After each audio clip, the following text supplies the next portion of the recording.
www.gccdomestic.com पर GCC domestic system में आपका फिर से स्वागत है। आज हम आपके पेशेवर सफर के सबसे महत्वपूर्ण हिस्सों में से एक पर पहुंच गए हैं, मॉड्यूल 7, जो पूरी तरह से फ्लोर केयर को समर्पित है। एक घरेलू पेशेवर के रूप में आपका काम विला में किसी के भी प्रवेश करते ही दिखाई देता है। फर्श घर की सुंदरता की नींव है। पूरी तरह से बनाए रखा गया फर्श आपकी उत्कृष्टता के प्रति समर्पण और परिवार के मानकों को दर्शाता है। परिवार अपना पूरा दिन इन्हीं फर्शों पर बिताता है। बच्चे यहाँ खेलते हैं और मेहमानों का यहीं स्वागत किया जाता है। यह आपकी जिम्मेदारी है कि हर वर्ग मीटर हर समय सुरक्षित, साफ और सुंदर रहे। इस मॉड्यूल में हम फ्लोर केयर की कला सीखेंगे। एक GCC विला में आपको कई अलग अलग प्रकार के फर्श मिलेंगे, कीमती मार्बल से लेकर नाजुक लकड़ी और गहरे कारपेट तक। हर एक को अपनी विशेष और पेशेवर देखभाल की आवश्यकता होती है। चलिए अपने गोल्डन रूल से शुरू करते हैं। हर फर्श के लिए विशिष्ट तकनीकों में जाने से पहले हमें फ्लोर केयर के 2 गोल्डन रूल्स में महारत हासिल करनी होगी। नियम नंबर 1, हमेशा गीली सफाई से पहले सूखी सफाई करें। यह सबसे महत्वपूर्ण आदत है जो आप विकसित करेंगे। गीले मॉप का उपयोग करने से पहले आपको हमेशा झाड़ू, ड्राई मॉप या वैक्यूम का उपयोग करना चाहिए। यह उस धूल को हटाता है जो गीले मॉप द्वारा हिलाए जाने पर सतह को खरोंच सकती है। रेत और धूल सैंडपेपर की तरह होते हैं जो फर्श की चमक को नष्ट कर देते हैं। अगर आप बिना झाड़ू लगाए फर्श पर पानी डालते हैं तो आप बस धूल और बालों को मिलाकर एक कीचड़ जैसा पेस्ट बना रहे हैं। यह फर्श को साफ नहीं करता है, यह केवल पूरी सतह पर गंदगी फैलाता है। पहले झाड़ू लगाए हर बार। कोई अपवाद नहीं, सुरक्षा फ्लोर केयर का एक हिस्सा है। अधिक आवाजाही वाले क्षेत्रों में हमेशा गीला फर्श बोर्ड का उपयोग करें। परिवार और मेहमानों को फिसलने से बचाना उतना ही महत्वपूर्ण है जितना कि फर्श की चमक। हर समय अपने परिवेश के प्रति सतर्क रहें। दूसरा गोल्डन रूल नियंत्रण के बारे में है। पानी की सही मात्रा का उपयोग करना। खाड़ी में पाए जाने वाले कई लग्जरी फर्शों का दुश्मन ज्यादा नमी है। ज्यादा पानी का मतलब ज्यादा सफाई नहीं है। मार्बल पर बहुत ज्यादा पानी भद्दे पानी के निशान और स्थायी दाग पैदा करता है। लकड़ी पर यह और भी खतरनाक है, जिससे पैनल मुड़ जाते हैं, उठ जाते हैं और नीचे फफूंदी लग जाती है। गंदगी साफ करने के लिए केवल उतने ही पानी का उपयोग करें जितने की आवश्यकता हो। अपने मॉप को हमेशा अच्छी तरह निचोड़ें। मार्बल और लकड़ी जैसे संवेदनशील फर्शों के लिए मॉप मुश्किल से नम होना चाहिए, कभी भी टपकना नहीं चाहिए। अगर आपको पानी के धब्बे दिखाई देते हैं तो इसका मतलब है कि आप बहुत ज्यादा पानी का उपयोग कर रहे हैं। इसे फिर से निचोड़ें। एक पेशेवर टिप, अपने हाथ पर मॉप का परीक्षण करें। यदि पानी के निशान को सूखने में 5 सेकंड से ज्यादा समय लगता है तो मॉप मार्बल या लकड़ी के लिए बहुत गीला है।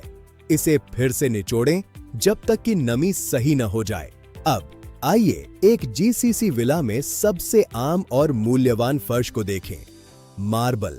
यह सुंदर, महंगा है और इसकी चमक बनाए रखने के लिए एक विशेषज्ञ के स्पर्श की आवश्यकता होती है।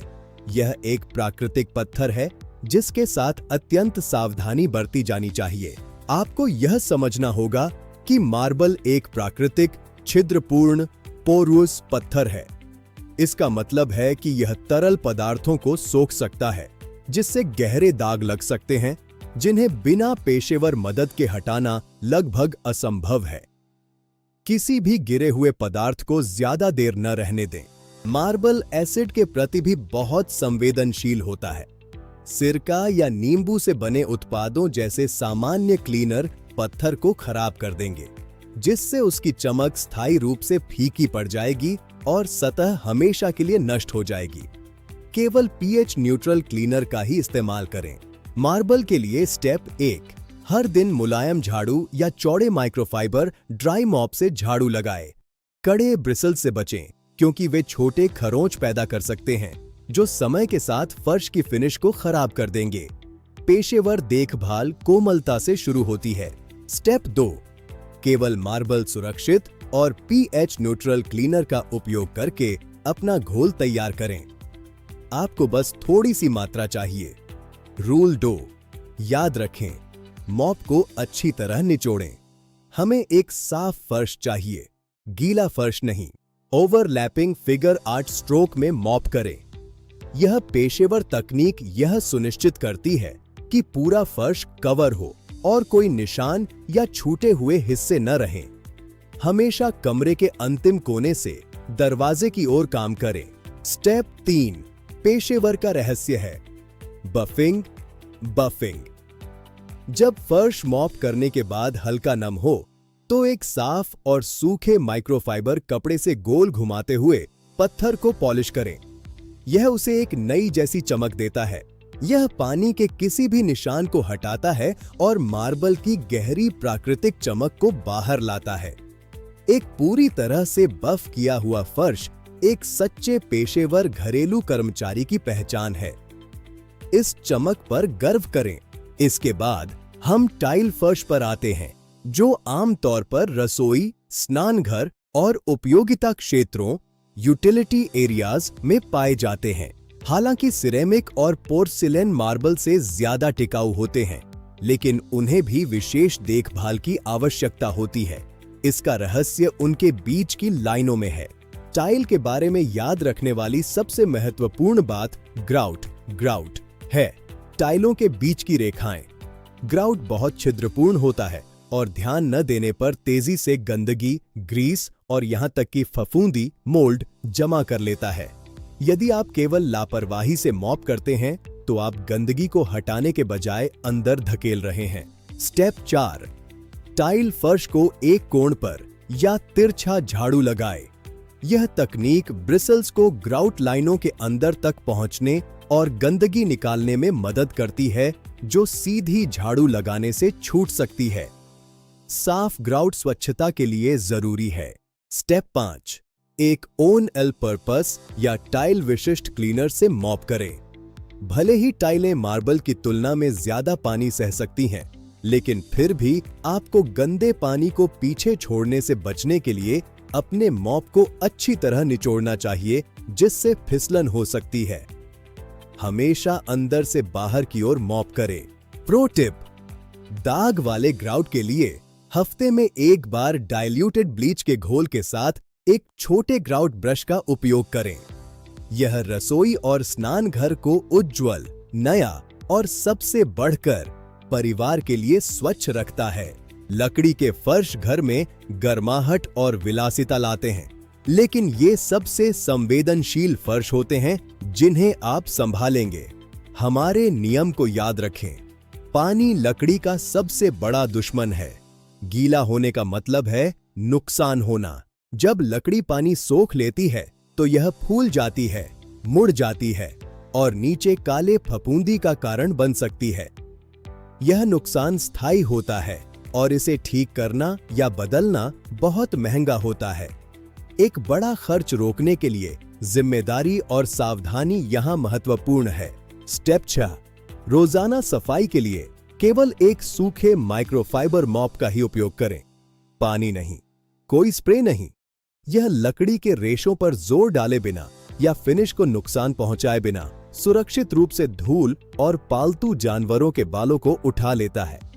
यह सबसे सुरक्षित तरीका है। हमेशा लकड़ी के रेशों की दिशा में मॉप करें। यह केवल दिखावे के लिए नहीं है, यह धूल को तख्तों के बीच जमा होने से रोकता है। व्यावसायिकता ऐसे ही छोटे विवरणों में दिखाई देती है। सुनिश्चित करें कि हर स्ट्रोक सही हो। स्टेप 7, गहरी सफाई के लिए लकड़ी के लिए विशिष्ट क्लीनर का उपयोग करें। इसे केवल छोटे हिस्सों पर लगाएं और तुरंत एक माइक्रोफाइबर कपड़े से पोंछकर सुखा लें।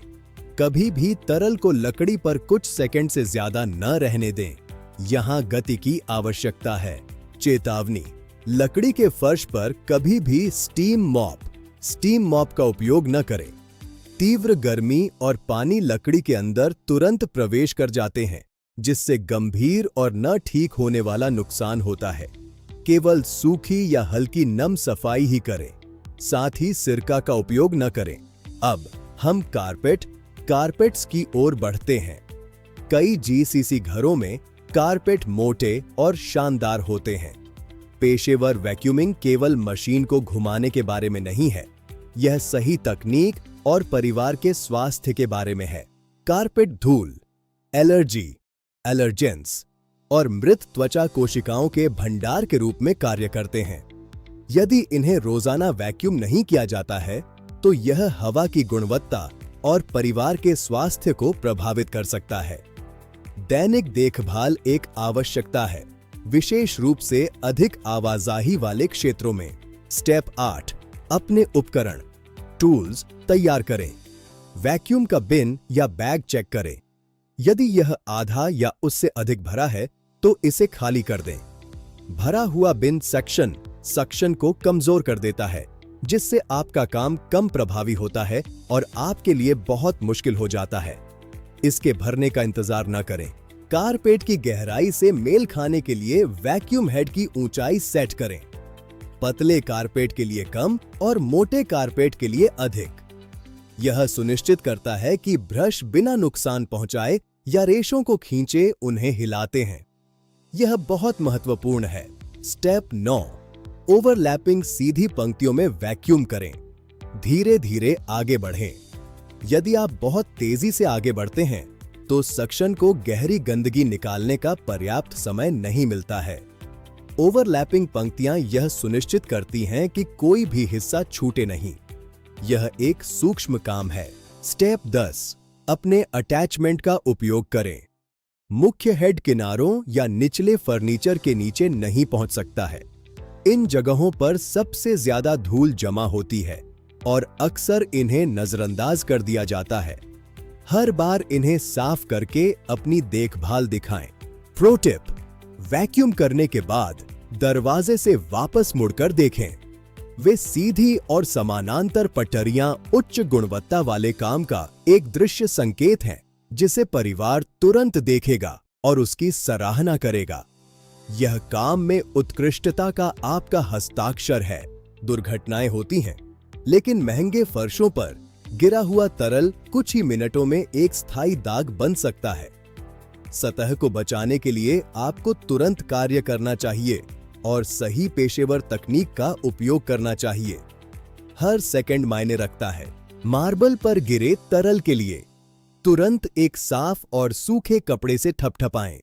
कभी भी रगड़े नहीं। रगड़ने से तरल पत्थर के अंदर गहराई तक चला जाता है और दाग फैल जाता है। फैलाव किए बिना गिरे हुए तरल को सोखने के लिए मजबूती से दबाएं। टाइल के मामले में ज्यादातर दाग थोड़े से ऑल पर्पस क्लीनर और एक स्क्रब स्पंज का उपयोग करके हटाए जा सकते हैं। रसोई की टाइलों पर ग्रीस के लिए फर्श पर एक फिसलन वाली परत बनने से रोकने के लिए डिग्रेसर का उपयोग करें। त्वरित कार्रवाई आपका सबसे अच्छा सहयोगी है। कारपेट पर दाग के लिए दाग को फैलने से रोकने के लिए बाहर से बीच की ओर थपथपाएं। थोड़ा सा कारपेट स्टैंड रिमूवर उपयोग करें और कपड़े के साफ होने तक फिर से थपथपाएं। फफूंदी को रोकने के लिए बाद में इसे अच्छी तरह से सुखाना सुनिश्चित करें। चेतावनी, यदि आपको मार्बल या लकड़ी पर कोई स्थायी दाग या गहरी खरोंच दिखाई देती है तो इसकी सूचना तुरंत अपने नियोक्ता एम्प्लॉयर को दें। अकेले किसी गहरे नुकसान को ठीक करने का प्रयास न करें। इसके लिए पेशेवर बहाली, प्रोफेशनल रेस्टोरेशन की आवश्यकता होती है। ईमानदारी आपके व्यावसायिकता का हिस्सा है। जीसीसी विला में सुंदर बाहरी स्थान, आउटडोर स्पेसेस होते हैं, लेकिन रेगिस्तानी वातावरण का मतलब है कि रेत और धूल तेजी से जमा होते हैं। इन स्थानों को सुंदर और परिवार के लिए सुरक्षित रखने के लिए दैनिक रखरखाव की आवश्यकता होती है। यूएई और सऊदी अरब जैसे देशों में एक हवा वाली रात बाहरी सतहों को धूल से ढक सकती है। एक कड़े बाहरी झाड़ू का उपयोग करके इन क्षेत्रों में रोजाना झाड़ू लगाए। यह आपके इंडोर टूल से अधिक मजबूत होता है। सुनिश्चित करें कि हर कोना साफ हो। स्टेप 11, रेत को एक जगह की ओर झाड़ें और इकट्ठा करें। कोनों, कॉर्नर्स और बाहरी फर्नीचर के नीचे विशेष ध्यान दें, जहां अक्सर रेत छिप जाती है। एक साफ टेरेस यह दिखाता है कि बगीचा भी आपके सुंदर घर का ही एक हिस्सा है। यहाँ हमारा फ्लोर केयर का प्रशिक्षण समाप्त होता है। अपनी कुशलता पर गर्व करें। मॉड्यूल 8 में हम शीशे और दर्पण, ग्लास एंड मिरर की सफाई के बारे में सीखेंगे। विला को और अधिक चमकदार बनाने के लिए एक और विशेष कौशल। हम वहां मिलेंगे। सीखते रहें और www.gccdomestic.com पर आएं।